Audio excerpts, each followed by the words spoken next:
ဒုက္ခရောက်ပြီဆိုလို့ရှိရင်ပျော့ညံ့သွားတတ်တယ်တဲ့ဟုတ်ကဲ့လားအဲ့ဒါကြောင့်မို့လို့လူရဲ့စိတ်ဓာတ်ခိုင်မာမှုရှိမရှိဆိုတာဘာနဲ့စမ်းသပ်ရမလဲလို့ဆိုရင်ဒုက္ခရောက်တဲ့အခါမှာကြည့်ရမယ်အဲ့ဒီမှာမြတ်စွာဘုရားဟောထားတယ်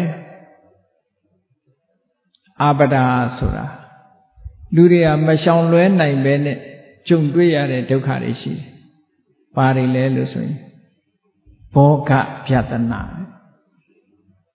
စည်းစိမ်ဥစ္စာတွေပျက်စီးတယ်။အယောင်းဝယ်လုပ်တဲ့အခါမှာငွေတွေဘယ်လောက်ဆုံးသွားတယ်။အယောင်းဝယ်လုပ်တဲ့လူတွေဒါကြုံမှုမှာနော်။အဲ့ဒီလိုအချိန်မှာစိတ်ဓာတ်ကြံ့ခိုင်မှုမရှိလို့ရှင်သွားရောအဲ့ဒီပုဂ္ဂိုလ်ဌာမဆိုတဲ့စိတ်ဓာတ်ကြံ့ခိုင်မှုမရှိရင်သွားပိုးပြီးတော့စီးပွားရေးတွေပျက်စီးသွားဘောဂဗျတနာဗျတနာတရား၅ပါးတဲ့ကဘောဂဗျတနာပစ္စည်းဥစ္စာပျက်စီးတာနဲ့ကြုံသွားလို့ရှိရင်လေဒီလူဟာစိတ်ဓာတ်ဘယ်လောက်ထိအောင်ကြံ့ခိုင်နေဆိုတာအကဲခတ်လို့ရသွားပြီကြံ့ခိုင်တယ်မကြံ့ခိုင်ဘူးသိနိုင်တယ်နောက်တစ်ခုကဘာလို့ဆိုရင်ညာတိဗျတနာဆွေတွေမျိုးတွေကပျက်စီးသွားဆွေတွေမျိုးတွေသေဆုံးတယ်ပျက်စီးတယ်ဆိုလို့ရှိရင်စိတ်ဓာတ်ကြံ့ခိုင်မှုဘယ်လောက်ရှိတယ်လဲစိတ်ဓာတ်မကြံ့ခိုင်တဲ့ပုဂ္ဂိုလ်ဟာပြိုလဲသွားတာပဲအဲ့ချိန်ဟောဒါတွေကလူတွေဟာလူလောကမှာနေနေတဲ့ကြတဲ့ပုဂ္ဂိုလ်တွေညာတိဗျတနာဆိုတာကြုံညာရတာကြီးပဲမဟုတ်လားမကြုံဘူးဆိုတာမရှိဘူးအိမ်တိုင်းညာတိဗျတနာဆိုတာကြုံတာကြီးပဲနော်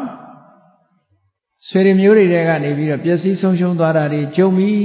ဆိုရင်စိတ်ဓာတ်ကြံ့ခိုင်မှုမရှိတဲ့လူကပြိုလဲသွားနိုင်တယ်အဲ့ဒါကိုပြောတော့စိတ်ဓာတ်ကြံ့ခိုင်မှုရှိမရှိအဲ့ဒီအချိန်မှာသိတာပဲပေါ့နောက်တစ်ခုကရောဂဗျတနာရောဂဗျတနာဆိုတာယောဂဖြစ်တာယောဂဒီပင်လင်ပျက်စီးဖို့ဖြစ်လာတာဗျတနာတရား၅ပါးရှိတယ်နော်ညာတိဗျတနာတဲ့ဘောဂဗျတနာတဲ့ရောဂဗျတနာဒီနေရာမှာဒီ၃မျိုးပဲပြောနေတာသီလဗျတနာနဲ့ဒိဋ္ဌိဗျတနာနှစ်ခုကကိုချင်းတရားနဲ့အမြင်နဲ့ဆိုင်လောကလူတွေဟာစိတ်ဓာတ်မခိုင်တာဘာနဲ့ပတ်သက်မခိုင်တော့ဆိုရင်ညာတိဗျတနာဆွေတွေမျိုးတွေပျက်စီးရင်လည်းငိုကြတယ်ဟုတ်ကဲ့ဘောဂဗျတနာစည်းစိမ်ဥစ္စာတွေပျက်စီးရင်လည်းငိုကြတယ်ရောဂဗျတနာယောဂဖြစ်ရင်လည်းငိုကြတယ်သို့သောသီလဗျတနာကိုချင်းတရားပြတ်သွားဘယ်သူမှမငိုဘူးဘယ်သူမှမငိုဘူးဒိဋ္ဌိဗျတနာအယူဝါဒပြောင်းလဲဖောက်ပြန်သွားတယ်ဘယ်သူမှမငိုအရေးကြီးတာကတော့သီလဗျတနာနဲ့ဒိဋ္ဌိဗျတနာအပယ်ထိအောင်ကြစေနိုင်တယ်ညာတိဗျတနာဘောဂဗျတနာရောဂဗျတနာဆိုတဲ့ဒီဗျတနာတရား၃ပါးကဒီတဘဝတည်းပဲခံရတာတဲ့အဲ့တော့ဟိုဘက်ကျတော့တတ္တိကောင်းတယ်ဒီဘက်ကျတော့တတ္တိမကောင်းဒီလိုဖြစ်တယ်နော်အဲ့ဒါဘာလို့ဖြစ်ရတာလဲဆိုတန်ဖိုးထားရခြင်းမတူလို့ပေါ့သူတော်ကောင်းတွေကြတော့ညာတိကိုလည်းဒီလောက်တန်ဖိုးမထားဘူးဘောဂကိုလည်းဒီလောက်တန်ဖိုးမထားဘူးသူတို့တန်ဖိုးထားတာကဘာတော့ဆိုသီလနဲ့ဒိဋ္ဌိအဲ့ဒါအပြစ်မခံဘူးဒါကသူတော်ကောင်းတွေအတွေ့ဟုတ်ကဲ့မြန်မာပြည်မှာဗုဒ္ဓဘာသာလူမျိုးတွေပင်ဖြစ်လက်ကစားယောဂကိုနာမည်တက်လိုက်လို့ရှိရင်ဒီလူကမြင်မြင်သေသွားတတ်တယ်မခံနိုင်လို့ဟုတ်ကဲ့မခံနိုင်သည့်အတွက်ကြောင့်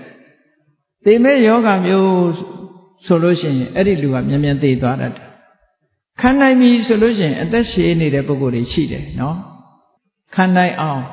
ကိုယ့်ကိုလေ့ကျင့်ထားရမယ်လို့ဒီလိုဆိုလို့မြတ်စွာဘုရားကမရဏတ္တိဘာဝနာတို့ဘာလို့ပွားခိုင်းတာဆိုတာဒါကိုပြောတာနော်စိတ်ဓာတ်ချမ်းခိုင်မှုအတွက်ကိုယ်စိတ်ကိုလေ့ကျင့်ထားတဲ့မလေ့ကျင့်လို့ရှိရင်စိတ်ဓာတ်ဟာပျော့ညံ့ပြီးတော့မဖြစ်တဲ့အကုသိုလ်တွေဖြစ်လာတာပေါ့တောကတွေပရိဒေဝတွေနဲ့ဒီလိုဖြစ်လာကောင်းပြီဒါကြောင့်မို့မြတ်စွာဘုရားကအာပဒါတုထာမောဝေရိတဘောတဲ့ဒုက္ခဒုက္ခကျုံလာတဲ့အခါမှာလူရဲ့စိတ်ဓာတ်ချမ်းခိုင်မှုရှိမရှိဆိုတာကိုသိရတယ်